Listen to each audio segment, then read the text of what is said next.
बिस्मिल्लाहिर्रहमानिर्रहीम। मैं हूं रज़ा गार्डन। आप मेरा यूट्यूब चैनल देख रहे हैं। सबसे पहले तो गुजारिश थी कि मेरे चैनल को लाइक कीजिए, सब्सक्राइब कीजिए। आज जो मेरा मौजू है वो है सैलाब।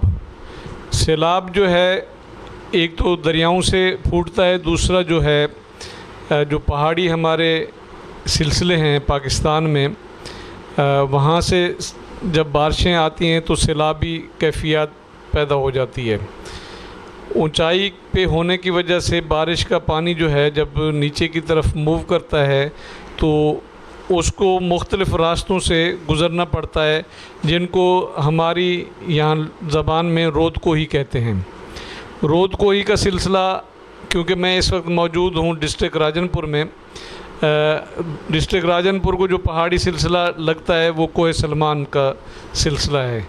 कोहे सलमान जो है ये सिलसिला माउंटेन का शुरू होता है डेरा इस्माइल ख़ान से, बल्कि इस तरह ये वज़ीरिस्तान का जो इलाका ख़त्म होता है तो कोहे सलमान शुरू हो जाता है और ये तकरीबन कश्मीर तक ये सिलसिला जाता है। इस तमाम पट्टी में जो इलाके आते हैं वो सैलाब से मुतासिर होते हैं।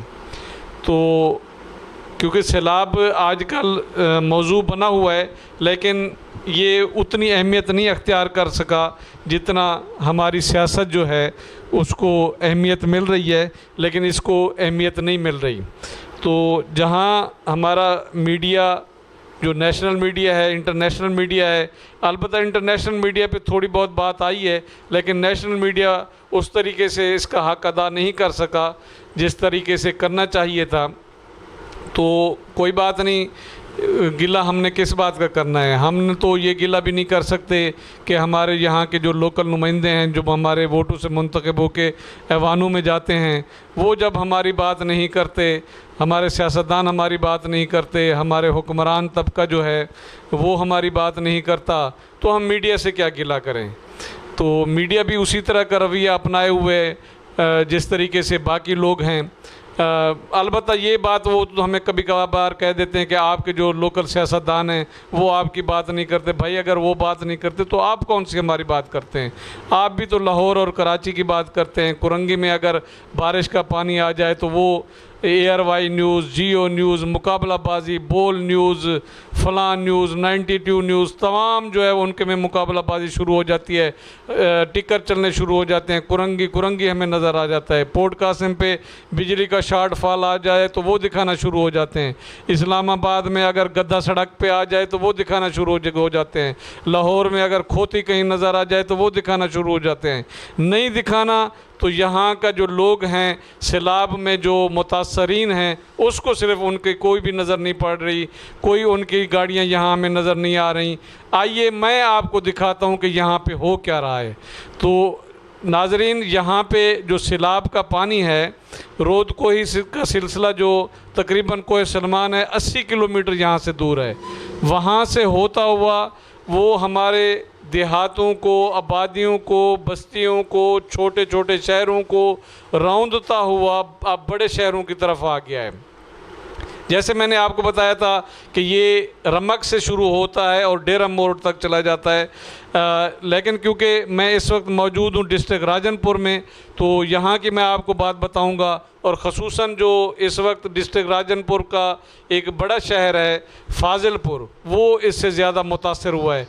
वैसे तो हाजीपुर हो गया, दाजल हो गया, हड़ंद हो गया, लालगढ़ हो गया, लुंडी सैदान हो गया, काफ़ी सारे छोटे मोटे कस्बात जो हैं वो इससे मुतासर हैं। लेकिन उस वक्त भी काफ़ी लोगों ने इस पर तवज्जो नहीं की। उनको रौंदता हुआ जब पानी फाजिलपुर में आया तो हमारे कुछ लोगों की जो है ना वो आंखें खुली हैं और उन्होंने सोचा भाई ये तो पानी यहाँ पे आ गया, अब आगे कहीं डिस्ट्रिक्ट हेडक्वार्टर राजनपुर में ना चला जाए। तो उस डिस्ट्रिक्ट हेडक्वार्टर को बचाने के लिए यहाँ इंडस हाईवे के ऊपर तकरीबन अगर आप इंडस हाईवे को राजनपुर से डेरा गाजी खान की तरफ आएँ तो 13 किलोमीटर के ऊपर एक कट लगाया गया है पार्को कंपनी के साथ। यहाँ से 10 किलोमीटर तकरीबन फाजिलपुर बनता है। तो पानी जो है वो फाजिलपुर शहर में जैसे इंटर हुआ तो पानी की शिद्दत ज़्यादा थी, आगे उसको रास्ता नहीं मिल रहा था। रास्ता देने के लिए यहाँ पे ये कट लगाया गया है जो आपको नज़र आ रहा है ना। अब इस कट का फ़ायदा ये हुआ है कि पानी का रिलीफ मिल गया है, लेकिन ये रोड जो है इसके काटने से जो है जो कौमी शाहराह है, ये सिंध का रास्ता बंद हो गया है और बलूचिस्तान से रास्ता बंद हो गया है, और वहाँ से जो आने वाला साजो सामान है वो बंद हो गया है, ट्रैफिक बंद हो गई, बड़ी बड़ी गाड़ियाँ बंद हो गई हैं, और यहाँ पे जो नकलो हरकत है वो तकरीबन मुअत्तल हो चुकी है, और पूरे पाकिस्तान से लोग जो हैं यहाँ आइसोलेट हो गए हैं। अब उसका नुकसान ये हुआ है, यहाँ पे जो अशियाए खुर्दनोश हैं वो काफ़ी महंगी हो गई हैं, उसका ये भी लोगों को भुगतना पड़ रहा है। अब अगर इस कट से हम फाजिलपुर की तरफ जाएं तो रास्ते में मैं आपको ये दिखा रहा हूँ कि आप देखते जाएं मेरे साथ कि लोग जो है ना वो काफ़ी मुतासिर हो रहे हैं, और बल्कि यहाँ पे ये मैं देख रहा हूँ कि लोग जो है ना कुछ तैरते हुए जो है ना पानी से ये इस कट से तकरीबन आधे किलोमीटर के फासले पर मुझे तैरते हुए नज़र आ रहे हैं, और यहाँ से वो काफ़ी सफ़र करके आ रहे हैं। मैंने इसको फोकस करने की कोशिश की है अपने कैमरे से, वो काफ़ी दूर थे, लेकिन बहरहाल मैं कोशिश कर रहा हूँ आपको दिखाने की कि आपको नज़र आ जाएं ताकि हम उनसे बात भी कर सकें, उनकी बात भी आपको सुनवा सकें। ये जो इलाका है ये जो मैं आपको दिखा रहा हूँ, एक तरफ ये इंडस हाईवे जिस तरफ मैं खड़ा हूँ, इसकी अपोजिट जो साइड है मगरबी साइड वो पाकिस्तान रेलवे की पटड़ी है। उस रेलवे पटड़ी और इंडस हाईवे के दरमियान में ये जितना भी पोर्शन है ये पानी से भरा हुआ है, और यहीं से कट लगा के लोगों को जो है ना बचाने की कोशिश की जा रही है। अब ये बंदे मेरे करीब आ गए हैं और ये बता रहे हैं कि ये तकरीबन आज तीसरा दिन है इस पानी में फंसे हुए हैं, और यहाँ पे क्योंकि उनकी आवाज़ शायद आप ना सुन सकें तो उनकी ज़बानी मैं आपको बता रहा हूँ कि यहाँ उन्होंने रेस्क्यू वालों को भी कॉल की है, और काफ़ी लोगों को उन्होंने बताने की कोशिश की है मसाइल कि हम यहाँ फंसे हुए बैठे हुए हैं, आप हमें रेस्क्यू करें, लेकिन उनकी रेस्क्यू की जो गाड़ियाँ हैं वो यहाँ पे नहीं पहुँची। ये अभी भी पैदल जो हैं वो आ रहे हैं, और इनकी फैमिलीज़ और इनके घर जो है ना वो टूटे फूटे वहीं पे बैठे हुए हैं। ये रोड पे आते हैं और यहाँ से अपने खाने पीने की अशिया लेके जाते हैं। रेस्क्यू की बोट्स तो यहाँ रोड के ऊपर मैंने पड़ी हुई देखी हैं, यहाँ अमला मौजूद नहीं है इनको रेस्क्यू करने के लिए, और ये अभी खुद ही यहाँ पर पहुँचे और ये बता रहे हैं। ये यहाँ से मुंतखब जो हमारे नुमाइंदे हैं सरदार नसरुल्लाह खान दरीशक MNA हैं, और यहाँ के अमान जो मकामी MP हैं फ़ारूक अमानुल्लाह दरीशक, और ये इस वक्त सिटिंग गवर्नमेंट में हैं क्योंकि पंजाब में जो हुकूमत है वो PTI की है, और ये PTI के मुंतखब नुमाइंदे हैं। यहाँ पे जो है कल जो हमें एक दो हेलीकॉप्टर भी नज़र आए, लेकिन वो क्या करके गए मेरे इल्म में नहीं है। बहरहाल वो यहाँ से लोगों ने देखा है कि वो आए हुए हैं, क्या उन्होंने रेस्क्यू की सरगर्मियाँ की हैं मेरे इल्म में ये बात नहीं है। अलबत्ता ये लोग बता रहे हैं इन्होंने सरदारों को भी फ़ोन किया है, उनको भी बताया है, लेकिन अभी फ़िलहाल इन तक कोई भी बंदा नहीं पहुँचा। ना इनके लिए कश्तियों का इंतज़ाम है, ना इनके जानवरों के खाने का इंतज़ाम है, इनके घर टूट फूट गए हैं, और ये भी दरीशक बिरादरी से ताल्लुक़ रखते हैं। यहाँ पे एक मसला और हुआ है, पानी को जो है ना हेटअप किया गया है। हेटअप करने से नुकसान ये हुआ है कि ये पानी जमा होता गया, लेकिन फिर इंतज़ामिया आई और उन्होंने इसको खुलवाया।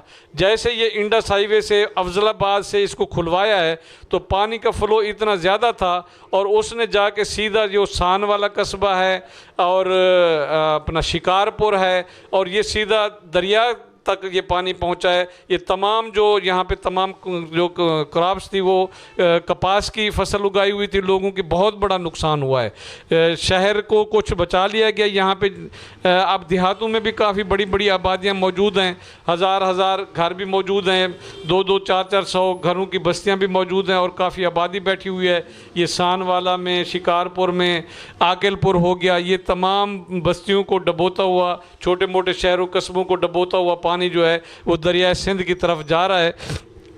अब मसला दो है कि एक तो इन्होंने इंतज़ामिया ने बताया हमने राजनपुर शहर को बचाना है और फाजिलपुर को। यकीनन उसमें थोड़ी बहुत कामयाबी इनको मिली है, शहर में पानी इंटर नहीं हुआ, लेकिन उसका नुकसान ये हुआ है ये बाकी जो आबादियाँ हैं वो तमाम डूब चुकी हैं। अब मैं जो आपको दिखाया अफजलाबाद से लेकर फाजिलपुर तक, ये तकरीबन 11 किलोमीटर का फासला है। इसमें आप देख रहे होंगे वीडियो में कि जितने भी लोग हैं रोड के ऊपर बैठे हुए हैं। अभी तक इन लोगों को आज की तारीख तक जो है कोई कैंप नहीं मुहैया किया गया, कोई राशन नहीं तकसीम किया गया हुकूमत की तरफ से। अलबत्ता कुछ जो रिफाई इदारे हैं वो इनकी खिदमत कर रहे हैं। अब इन लोगों ने अपने आप को बचाने के लिए जो है जो रोड के साथ दरख्त खड़े हुए हैं, सफ़ेदा खड़ा हुआ है, कीकर खड़े हुए हैं, उनको काट काट के अपने आप को महफूज करने के लिए जो है ना वो बना रहे हैं। क्योंकि एक तो नीचे से पानी है, सड़क पे लोग आ गए, ऊपर से जो है बारिश जो है वो थम नहीं रही और ये बारिशों का सिलसिला शायद कल परसों तक चलता रहे। लोग खौफ व हरास में हैं, परेशानी में हैं। आप देख रहे हैं बच्चे भी बैठे हुए हैं, औरतें भी बैठे हुए हैं और ख़वातीन जो हैं उनका भी कोई पुरसान हाल नहीं है। इनकी जो फौरी ज़रूरत है वो खैमे हैं और ख़ुराक है। अगर इन तक ये पहुंचा दी जाए तो इनका ये मसला हल हो जाता है। इनके साथ इनके जो जानवरों का चारा है वो भी डुबो गया है, उनका भी कोई इंतज़ाम नहीं है। अगर इनको खुश्क चारा जिसमें भूसा है और इस तरह की कोई और चीज़ खाने की अगर जानवरों की मिल जाए तो वो भी बच सकते हैं। रास्ता बंद होने का एक सबसे बड़ा जो नुकसान हुआ है, जो सिंध और बलूचिस्तान से सब्जियात आती थी वो आना बंद हो गई हैं और यहाँ पे होटल तकरीबन बंद हो चुके हैं फाजिलपुर में और मंडी में जो है वो कम आना मुल्तान की तरफ से कुछ सब्ज़ी आ रही है, लेकिन सब्ज़ी के रेट इतने हाई हो गए हैं कि आम आदमी एक तो सैलाब से मुतासर है और दूसरा उनको चीज़ें जो है ना वो काफ़ी महंगी मिल रही हैं। कल तक जो रेट था हाजीपुर और इन इलाकों में 500 रुपये जो है वो टमाटर गया हुआ था। एक आदमी के पास जो सैलाब में डूबा हुआ हो, उनको खाने को कुछ नहीं हुआ मौजूद हो, इन लोगों की अक्सर तो गंदम भी वो ज़ाय हो गई है और भूसा भी ज़ाय हो गया है। एक तो ये बेजार मददगार यहाँ पे बैठे हुए हैं हुकूमत की तरफ से। इस पट्टी में तकरीबन 11 किलोमीटर की पट्टी में अभी तक इनको कुछ भी नहीं मिला, आप देख रहे हैं। और इसी में ही मैं आपको ये दिखाऊं कि ये फूड का जो आप देख रहे हैं फाजिलपुर का जो सेंटर है, इसमें तकरीबन लाखों टन जो है ना गंदम स्टोरेज की हुई थी। अब जैसे ही फाजिलपुर को कट लगाया पानी निकालने के लिए रोड को, तो ये तमाम पानी जो है ना फ्लो करके इस तरफ आ गया है। तो ये रास्ते में पड़ता था और यहीं पहले उसने इस जो ज़ख़ीरा रखा हुआ था गंदम का, इसको डबो दिया। ये ना आवाम के काम आया है ना हुकूमत के काम आया है और ये इसी तरह ज़ाय हो गया। अगर ये पहले से यहाँ से हटा दिया जाता या लोगों में तकसीम कर दिया जाता या किसी तरीके से इसको मुंतकिल, क्योंकि ये सैलाब आज तो आया नहीं है, ये 14 अगस्त को भी आया था, बल्कि ये 14 अगस्त से पहले 25 जुलाई को भी मैंने एक वीलाग किया था। उस वक्त भी हमने इदारों को और मीडिया को बताने की कोशिश की थी कि ये बारिशों का जो सिलसिला है ये रुकने वाला नहीं है। आप खुदारा मुतवज्जे हों, इस तरफ आप तवज्जो करें ताकि आप जो इक़दाम हैं वो लेना शुरू करें। उस वक्त क्योंकि किसी ने तवज्जो नहीं की, बल्कि इससे जो 2-4 हफ्ते काबुल जो है वज़ीर आला मुंतखब हुए थे परवेज़ इलाही, इसी फाजिलपुर में आए थे। उन्होंने भी आके ये कहा था कि मैं जो है ना इसके लिए इक़दाम करूँगा। इमरान खान ने भी कहा था अपने जलसे में, उनको खैर जलसों से भी फुर्सत नहीं मिल रही। अगर उन हुक्मरानों को फुर्सत मिले तो आके यहाँ इलाके में देखें कि हो क्या रहा है। इतना बड़ा इंसानी अलमिया जन्म ले रहा है। ये तो हम आपको सड़क पे दिखा रहे हैं जो आबादी का डिज़ास्टर है। अंदर तो हम भी नहीं जा सक रहे क्योंकि आगे सड़कें टूटी हुई हैं। हाजीपुर आप नहीं जा सकते, लालगढ़ नहीं जा सकते, आप हड़ंद नहीं जा सकते, आप टिबी लुंडान नहीं जा सकते, आप माड़ी तक नहीं जा सकते। जब आप वहाँ पे जा ही नहीं सकते तो लोगों को रेस्क्यू कैसे करेंगे? वो यहाँ तक पहुँचेंगे नहीं। अब उनको खुराक कैसे दी जा रही है, उनको जो है ना अद्वियात कैसे दी जा रही है, कुछ कोई किसी को खबर नहीं है। ना मीडिया, जैसे मैंने पहले गुजारिश की थी, उनको ये खबर है। हमने मुख्तलिफ स्पेसेस में ये इस बात करने की कोशिश की है और गिला इस बात का इस वजह से भी नहीं है। यहाँ जो हमारे मकामी सरदार हैं, जो मिनिस्टर्स हैं, यहाँ पे आए थे, उल्टा उन्होंने लोगों को, खसूसन मैं बात करूँगा सरदार मोहसिन लिगावी की, इसी फाजिलपुर में जब लोगों ने बताया कि यहाँ पे ये मसाइल हैं तो उन्होंने उल्टा ये जवाब दिया, ओए लोढ़ ना मार, मकसद है ये इतना तज़हीक आमेज़ जुमला है सराइकी ज़बान में, और वो हाथों से इशारा कर रहे हैं कि लोड ना मार। मेरे ख्याल में वो लोड नहीं मार रहे थे, ये सरदार मोहसिन लिगारी लोड मार रहा था, और इसको शर्म आनी चाहिए थी। इनके वोटों से वो मुंतखब होके इस वक्त वज़ीर ख़जाना पंजाब बना हुआ है, और ये उसकी ये अल्फाज सुन के सिर्फ वो लोग तो दुखी हुए होंगे जिन्होंने अपने बच्चे उठाए हैं, जिन्होंने अपने लाशें उठाए हैं, जो अपने जो उनके जानवर मर गए हैं, उनको बीमारियों ने मार दिया है, और जो दूसरे पाकिस्तान की अवाम है वो भी सुन के, हम भी अपने घरों में बैठ के सुन के उनकी कोई मदद तो नहीं कर सकते, हमारे दिल ज़रूर दुखी हुए हैं। इसी तरह किसी को भी फिक्र नहीं है, अगर बड़ी लीडरशिप देखें, खुद पाकिस्तान पीपल्स पार्टी को आप देख लें, पाकिस्तान मुस्लिम लीग नवाज़ को देख लें, कोई उनके बड़े नुमाइंदे जो है ना वो यहाँ इस इलाके में नहीं आए। आके कम अज़ कम लोगों की ये ख्वाहिश है वो आके उनके सरों पे हाथ तो रख सकते हैं ना, वो इमदाद ना भी दें तो लोग ये इसी तरह मर जी के ज़िंदा हो जाएंगे दोबारा। कोई ऐसी बात नहीं है, वो कोई भिखारी नहीं है यहाँ के लोग, ना वो भीख मांगना चाहते हैं। अब ये कुदरती आफत आ गई है या इसको मिसमैनेजमेंट आप कहें तो कहाँ गए हैं? जो इदारों का काम यही होता है, वो आज तो इतना साइंस जो है वो एडवांस हो चुकी है, आपको पहले पता चल जाता है, फिर आपका क्या फ़ायदा? किस लिए यहाँ की जो मैनेजमेंट है उसको बिठाया गया है कि आप देखें? उनका काम ये थोड़ी है कि भैया आ गए कुदरती आफत, अब आप जाने और आपका काम जाने, हम क्या कर सकते हैं? ये तो ये डिज़ास्टर हो गया। भाई डिज़ास्टर की मैनेज किया जाता है, पूरी दुनिया में मैनेज किया जाता है। आप पूरी दुनिया की मिसालें देते हैं कि जी फ़लाँ मुल्क में ऐसा हो रहा है, फ़लाँ मुल्क में, तो भाई आपको किस बात की तनख्वाहें दे रहे हैं? जो हमारे डिप्टी कमिश्नर हैं, जो हमारे मैनेजमेंट है, कमिश्नर है, दूसरे लोग हैं। ये PDM में बना हुआ है, चंद खैमे हमें नज़र आ रहे हैं। PDM में अब पंजाब की अगर बात करें 12 करोड़ आबादी का सूबा है, 2 ज़िलों में यहाँ पे ज़िला डेरा गाजी खान और ज़िला राजनपुर में 2 सूबों में जनाब यहाँ पे ये आया हुआ सैलाब, इसको मैनेज नहीं किया जा सकता। कितने अफसोस की बात है। और आप आजकल तो 8वीं तरमीम के बाद विफाक कहता है कि जी हमने पंजाब को उसका हिस्सा दे दिया है। ख़ुद मैंने वज़ीर आज़म पाकिस्तान मियाँ मोहम्मद शहबाज शरीफ की तकरीर रुझान में वो कर रहे थे, वो कह रहे थे जी जब मैं पंजाब का वज़ीर आला था तो मरकज़ जो पैसे देता था मैं उससे यहाँ की सड़कें और यहाँ रोद कोइयों के जो सैलाब का पानी है उसको मैनेज करने के लिए कुतुब ड्रेन बनवाई और इतने अरबों रुपये खर्च किए। वो अरबों रुपये भी ख़ुद उन्होंने कहा अभी करप्शन की नज़र भी हो गए हैं, उसमें तहकीकात करने का भी ऐलान किया है। वज़ीर आला ने भी कहा है कि भी मैं आऊँगा, दोबारा आऊँगा, लेकिन दोबारा उसकी हमें शक्ल नहीं। हमें तवक्को थी कि वज़ीर आला पंजाब जो है चौधरी परवेज़ इलाही जो है वो ज़रूर इस पे बात करेंगे, लेकिन उन्होंने दूसरी दफ़ा आने की ये जहमत ही नहीं गवारा की। अब हम उनसे भी ये रिक्वेस्ट करेंगे वो यहाँ पे आएँ और हमारी जो है ना सुनवाई सुने। रेस्क्यू 1122 जो है ना वो भी यहाँ पे शुरू हुई थी और उसको भी हमारी ये ख्वाहिश थी कि इसी तरह की वो मैनेजमेंट करेंगे और इसको आगे बढ़ाएंगे। तो हमें एक तो सैलाब ने डबो दिया है और दूसरा यहाँ के जो मकामी नुमाइंदगान हैं। अच्छा हम पहले बात करते थे, लोग कहते जी आपके नुमाइंदे जो है ना वो बात नहीं करते। भाई हमारे नुमाइंदे बात करते होते तो हम आपको कब कहते? हम आपको कह ही इसी वजह से रहे हमारे नुमाइंदे बात नहीं करते, अब हमारी बात आप करें। अभी मैं आपको बताऊंगा कि फ़ाज़िलपुर में जो है ना जो फ़ाज़िलपुर रूरल हेल्थ सेंटर है उसके अंदर पानी आ गया है। वो पानी कहाँ से आ गया है? एक फ़ाज़िलवा जो है ना वो फ़ाज़िलपुर शहर से अंदर से क्रॉस करती है, उसको ओवरफ्लो होने से ये जो अपना रूरल हेल्थ सेंटर है फ़ाज़िलपुर का उसमें 5-5, 7-7 फुट पानी आ गया है। अब उस पानी ने क्रॉस किया, सड़क क्रॉस की और शहर की जो मशरकी साइड है उसकी तरफ भी वो पानी चला गया है, उसको भी वो मुतासर करने की कोशिश कर रहा है। तो हमारे जो ये मसाइल हैं ये हमने इसका हल अब यही सोचा है कि हम इसकी अब ज़बान ख़ुद बनेंगे, हम अपनी बात जो है वो ख़ुद हुक्मरानों तक और नेशनल इंटरनेशनल मीडिया तक पहुंचाएंगे। आप में से जितने भी लोग हैं अब किसी को आपको मिन्नत करने की ज़रूरत नहीं है, आप ख़ुद उठें अपनी बात, अपनी जो वीडियोज़ हैं, ऑडियोज़ हैं, आप अपने जो फ़ोटोज़ हैं वो ख़ुद अपने सोशल मीडिया अकाउंट्स पर लगाएं, फेसबुक पे लगाएं, अपने यूट्यूब चैनल्स पे लगाएं।